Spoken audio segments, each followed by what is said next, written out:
English మాట్లాడడానికి భయపడుతున్నారా? అయితే మీకోసమే ఈ స్పోకెన్ ఇంగ్లీష్ క్లాసెస్. వెంటనే కాల్ చేసి జాయిన్ అవ్వండి. నమస్తే రమగారు. నమస్తే జయ.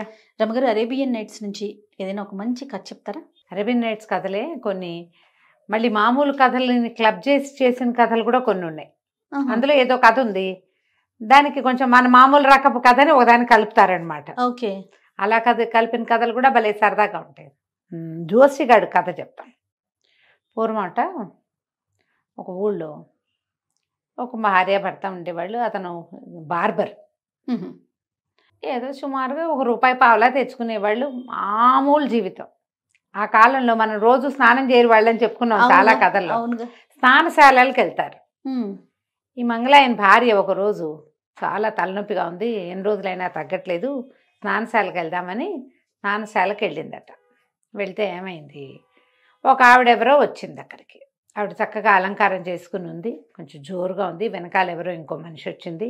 ఆవిడ వెళ్ళిపోయింది లైన్లోకి. అదేంటండి నన్ను పంపించలేదు, ఆవిడ పంపించావు, నేను ఇంకా 5 నిమిషాల ముందే వచ్చా కదా అనేసరికల్లా ఆ వీడున్నట పనివాడ ఉంటాడుగా మేనేజరు. ఆవిడెవరనుకున్నావమ్మా, ఆస్థాన జ్యోతిష్కుడు భార్య. ఆవిడకి ఇవ్వాలిగా ఫస్ట్ ప్రిఫరెన్స్. అంతే. ఆవిడేమైనా సామాన్యురాలు అనుకున్నావా? ఆవిడ వెనకాల ఎవరున్నా సరే ముందు వాళ్ళందరినీ పక్క పెట్టాలి, ఆవిడని పంపించాలి అంతేనన్నాడు. ఒళ్ళు మండిపోయింది. ఇప్పుడు జ్యోతిష్కుడికి కాదు, వాడి పెళ్ళానికా ఇంత గొప్ప? మరి ఒళ్ళు మండి ఇంటికి వెళ్ళిపోయింది. మొగుడిని తెగ తిట్టింది ఇంటికి వెళ్ళి.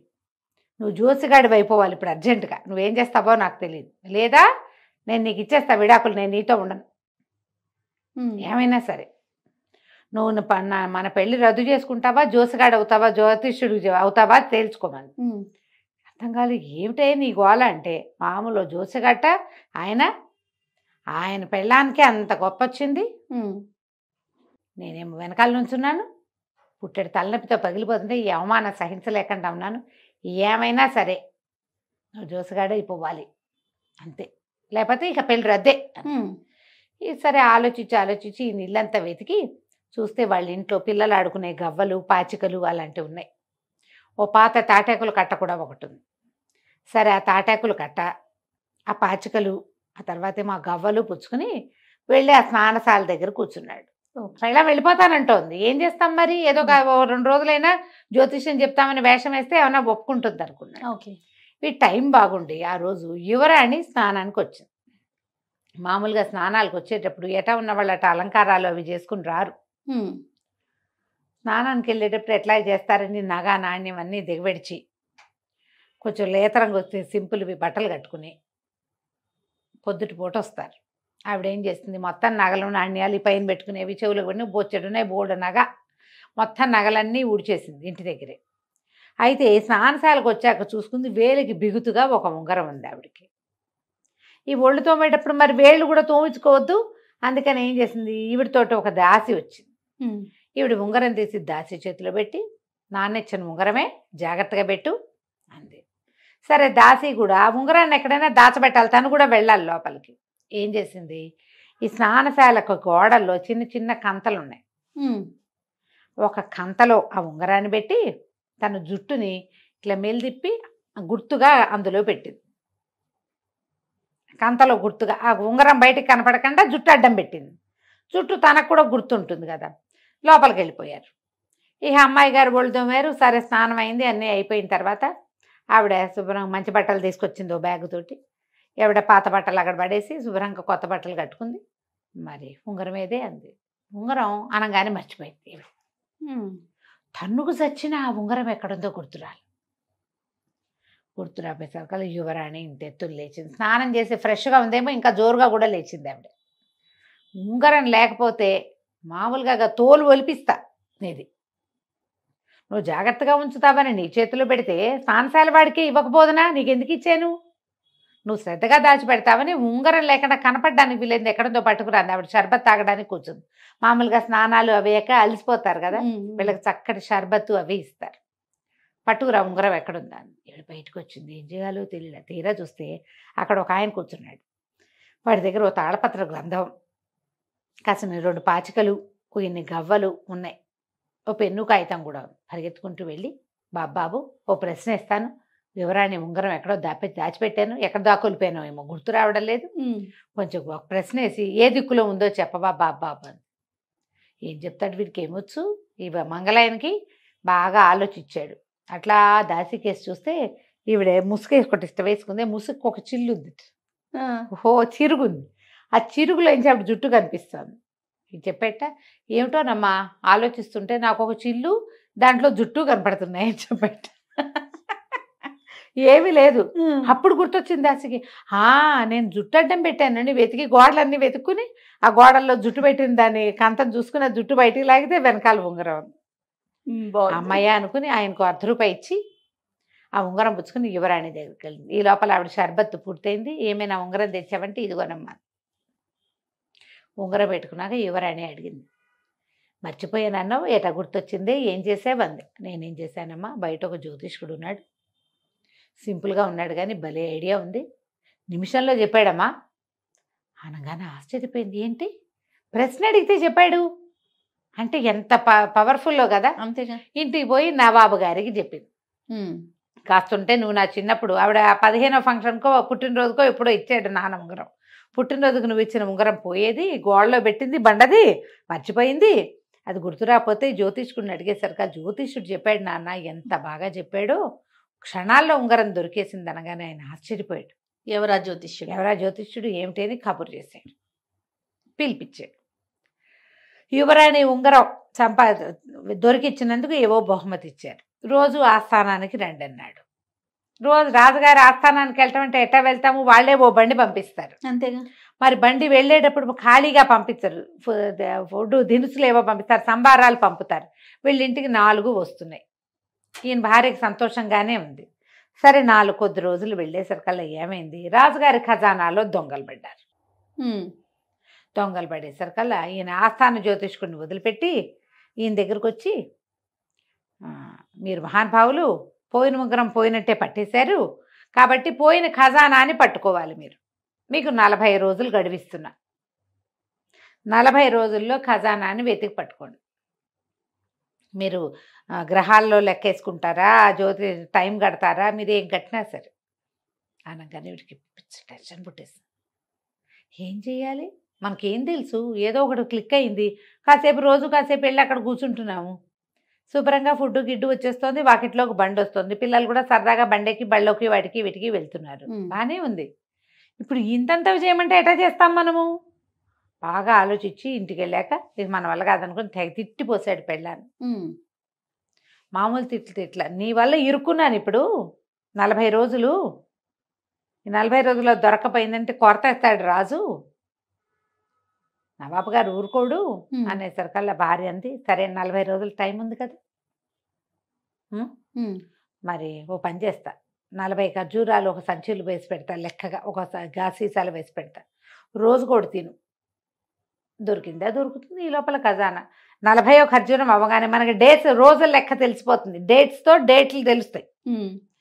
40వ ఖర్జూరం అయిపోగానే పారిపోదాం, ఇక్కడ ఉండద్దు, మనకి రోజులు కొలత తెలిసేందుకు వేస్తానంది. సరేనని ఏం చేసింది, 40 ఖర్జూరాలు ఎంచి ఓ ఇంత గాజు సీసాలో వేసి ఈయన బయట కూర్చుంటాడు ఒక వసారాలో, రోజు కాసేపు జ్యోతిష్యం సామాన్లు పెట్టుకుని అక్కడ పెట్టింది. ఆ రోజు చీకటి పడ్డాక ఏమైంది, ఊళ్ళో అంతా చెప్పుకున్నారు, కొత్త జ్యోతిష్కుడికి, యువరాణి ఉంగరాన్ని కనిపెట్టిన బ్రహ్మాండ నాయకుడికి దొంగతనం కేసు అప్పచెప్పారు. ఆయన 40 రోజుల్లో గ్రహాలని అంజనం వేసి పట్టేస్తానన్నట్ట అనగానే సరే దొంగల ముఠాకి ఈ సంగతి తెలిసింది. ఆ దొంగలు వీడి అదృష్టం బాగుండి 40 మంది. వాళ్ళల్లో ఒకడు వచ్చి ఈయన సంగతి ఏమిటో చూద్దామని వచ్చాడు. వాడు చీకటి పడే వేళకి వీళ్ళ వాకిట్లోకి వచ్చేసరికల్లా ఆవిడ ఆ సైగ చేసింది, అతనిలో ఒక ఖర్జూరం నోట్లో వేసుకో, చీకటి పడింది, రాత్రి ఆహారానికి అనమాట ముందు. ఈయన అందులోంచి 1 తీశాడు, 1 అని ఇంకా 39 ఉన్నాయి అన్నాడు. ఈ బయట నుంచిన వాడికి ఏమర్థమైంది, ఒకడు వచ్చాడు ఇంకా 39 మంది ఉన్నారు అంటున్నాడని అర్థమైంది. అయ్య బాబో వీడు కనిపెట్టేశాడు, లెక్కకొకళ్ళని చొప్పున అప్పచెప్తాడు ఏమిటోనని పరిగెత్తుకుంటూ వెళ్ళిపోయి వాళ్ళ నాయకుడికి చెప్పాడు. ఆయన 40 మంది ఉన్నారని తెలుసండి, ఆయన కనిపెట్టేశాడు, ఒక్కొక్క విషయం కనిపెడుతున్నాడు, నేను వాకిట్లోకి వెళ్ళంగానే ఒకడు వచ్చాడు ఇంకా 39 మంది ఉన్నారంటున్నాడండి అంటే నీ మొహం అంతలా ఎలా తెలుస్తుంది, జ్యోతిష్యాలు గీస్యాలు నేను నమ్మనన్నాడు. రెండో రోజు రెండో వాడు వెళ్ళాడు. ఈయన 2 ఇంకా 38 ఉన్నాయి అన్నాడు. మూడో రోజు 3, నాలుగో రోజు 4, ఇక రోజుకొకడు వచ్చాడు. ఈయనేమో రోజుకొక లెక్క చెప్తాడు. వాళ్ళు టెన్షన్గా సాయంకాలం ఆయన ఖర్జూరాలు నోట్లో వేసుకునే టైంకే వస్తున్నారు. ఓకే.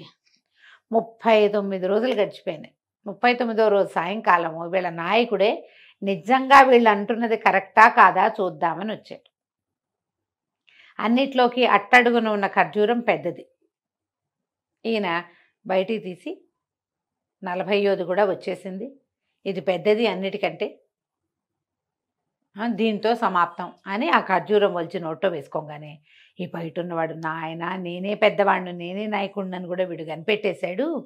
జ్యోతిష్యుడు మామూలు వాడు కాదని లోపలికి వచ్చేసాడు. వచ్చి బాబు మమ్మల్ని క్షమించు, మమ్మల్ని వదిలిపెట్టే, మమ్మల్ని పట్టించొద్దు, మా 40 మంది నీ కాళ్ళు పట్టుకుంటాం, నీకు 4 బానిసలను ఇస్తా, మరి పైన డబ్బులు ఇస్తా, మొత్తం దొంగిలించిన ఖజానా అంతా తెచ్చి అప్పచెప్తా, మేం మాత్రం జైల్లో పడకూడదు, ఇక్కడి నుంచి వెళ్ళిపోతే బతుకుంటే బలిసాకు తింటాం, ఖజానా దొరికిందంటే దొరికామా మేము ఇంకంతే కదా, మా జీవితాలు జైల్లోనే తెల్లారిపోతాయి, మొత్తం ఖజానా సొత్తంతా తెచ్చి నీకు అప్పచెప్తాను, నీకు పెద్ద బహుమతి ఇస్తాను, 4 బానిసల్ని సహాయానికి ఇస్తాను, 4 కంచరగాడిదలు ఇస్తాను, మమ్మల్ని వదిలిపెట్టే బాబాని బతిమలాడుకున్నారు. ఇంకేం చేస్తాడు, సరేనన్నాడు. పారిపోదామన్నా ఛాన్స్ లేదు ఇప్పుడు. వాడు తెల్లవారేసరికి గాడిదల మీద వేసుకుని వచ్చి ఆ ఖజానా సొత్తంతా అప్పచెప్పేశాడు. అవి పెద్ద పెద్ద పెట్టెలు, 4 పెట్టెలు, 4 పెట్టెలు తెచ్చి అప్పచెప్పాడు. వాకిట్లో 4 బానిసల్ని 4 గాడిదల్ని నుంచోబెట్టాడు. అక్కడి నుంచి 2 మూటలు తెచ్చిచ్చాడు, డబ్బులు వాడుకోండి, మా జోలికి రావద్దు. ఎప్పుడైనా ఇక ముందు మేము చిన్న పన్న దొంగతనాలు చేసి మా కేసులు నీ దగ్గరకు వస్తే నువ్వు మమ్మల్ని వదిలేసేయాలి, మమ్మల్ని పట్టించకూడదు, మేము నీకు బహుమతి చేస్తాం ఏదో ఒకటి. ఏం చేయాలి? తెల్లవారేసరికి అలా ఖజానా దొరికింది అన్నారు. రాజుగారి దగ్గరికి పట్టించుకెళ్ళారు. అంచనా వేసి ఈయన రప్పించాడు వాకిట్లోకి. ఎవరు తెచ్చిచ్చారు అవన్నీ ఎవరికి తెలుసు, అర్ధరాత్రి వచ్చినవి. అవును. సరే ఖజానా దొరికిపోయింది, పుచ్చుకున్నారు, అయిపోయింది. ఇక రాజుగారి బహుమతులు చిన్నవి కాదు, తక్కువ కాదు, 1 కాదు 2 కాదు, వీడిని తెగ పోషించేసేవారు. ఈ పోషణ పెరిగే కొద్దికి ఈ మంగళాయనికి గంగవీరులు ఎత్తిపోవటం మొదలుపెట్టింది. ఏదైనా ఒకరోజు బయటపడితే ఏమవుతుంది ఈ కథ అంతా. సరే ఎట్లాగైనా ఇందులోంచి బయటపడిపోవాలి ఉంది ఆయనకి. అందుకని ఏదో ఒక పిచ్చి పని చేసైనా రాజుకు కోపం తెప్పించాలి. ఏం చేయాలని ఆలోచిస్తూ ఒకరోజు స్నానశాలకు వెళ్ళాడు. స్నానం చేస్తుంటే ఆయనకి తట్టింది. ఏం చేశాడు, తడిట తువ్వాలు, ఒళ్ళు నుంచి సబ్బు నీళ్లు గారుతూ, తడి బట్టలు, ఒక టవల్ చుట్టుకున్నాడు. అదేమో శుభ్రంగా నానిన తట్టవలు పట్టుకుని ఉన్నాడు. గబుక్కుని పరిగెత్తుకుంటూ బయటకు వచ్చేసాడు. వచ్చేసి రాజుగారు అప్పుడు ఆస్థానంలో కొలువు తీరి కూర్చున్నాడు నవాబు గారు. ఈయన అలాగే తడిబట్టలతో పరిగెత్తుకుంటూ వెళ్ళి రాజుగారి తక్తు మీదకి ఎక్కేసి ఆయన ఇట ఎత్తుకుని బయటికి తీసుకొచ్చాడు. రాజుగారు అరిచి కేకలు పెట్టాడు నవాబు గారు, ఎవడరా నువ్వు, ఈ బట్టలేమిటి, ఇది లోకం ఏమిటి, నన్ను ఎత్తుకోవటం ఏమిటి, నువ్వు వదిలే అంటుంటే ఈ లోపల జనాలంతా హాహాకారాలు చేస్తున్నారు. లోపల ఏమైందని చూస్తే రాజుగారి తక్తు మీద పైన దూలం విరిగి పడింది. ఓహో. పడేసరికల్లా ఈ నవాబు గారు మామూలుగా కావలించుకోవాలా, పక్కటెముకలు కదిలిపోయేలాగా కావలించుకున్నాడు. ఊరిని నువ్వెంత గొప్పవాడివి, స్నానశాలలోనే నీకు తెలిసిపోయింది నా మీద దూలం పడుతుందని, అందుకని ఎలా ఉన్నవాడివి అలాగే వచ్చి భగవంతుడిలాగా రక్షించేసావు నన్ను, నువ్వు మామూలుగా రక్షించలేదు, ఇక ఏం చేసినా సరే నువ్వు మాతోటే ఉండాలని తన బిల్డింగ్ ఎంత ఉందో అంత బందరం కట్టించి ఇచ్చాడు జోసిగాడికి. ఓహో. ఆయన రాజుగారి ప్రాణాలు రక్షించారు, పంట పండింది. ఇప్పుడు గంగవల్లి ఎత్తిపోతుంది, భయంగా ఉంది, ఆవదాగినట్టు ఉన్నాడు ఆయన. ఏ క్షణానైనా ఇది బయటపడుతుంది, ఇంకా బయటపడే అవకాశమే లేదు. రాజుగారి ప్రాణాలు రక్షించేసి పెళ్ళామంది, నువ్వు ఊరికే కంగారు పడకు, 4 బాగా జ్యోతిష్యం చదువుకున్న వాళ్ళు కుర్రాళ్ళని పెట్టుకుందాం, లెక్కలు డొక్కలు అన్నీ వాళ్ళు చేస్తారు, మాటలు నువ్వు చెప్దు కానీ, ఇంత డబ్బు వస్తుంటే మనకేం బెంగ, అంతే హ్యాపీగా అని చెప్పింది. ఆస్థాన జ్యోతిష్కుని పీకాతలు బారేశారు. ఈయనే ఆస్థాన జ్యోతిష్యుడు అయిపోయాడు. ఆ రోజు సాయంకాలం అట ఈ మంగళ జ్యోతిష్యుడు గారి భార్య స్నానశాలకు వెళ్ళింది. వెళ్తే అదే టైంకి పాత జ్యోతిష్యుడి భార్య వచ్చింది స్నానానికి. ఈవిడ మేనేజర్ వైపుకి తిరిగి ఆ మనిషిని అవతల పంపించు, నేను స్నానం చేయాలి ముందని చెప్పింది. ఇంతకుముందు ఎవరిని చూసి ఆవిడకి అసూయ వచ్చిందో ఆవిడని బయటికి పంపించి ఈవిడ స్నానానికి వెళ్ళింది. కథ కంచికి మనం ఇంటికి. చాలా బాగుందండి. నమస్తే. నమస్తే.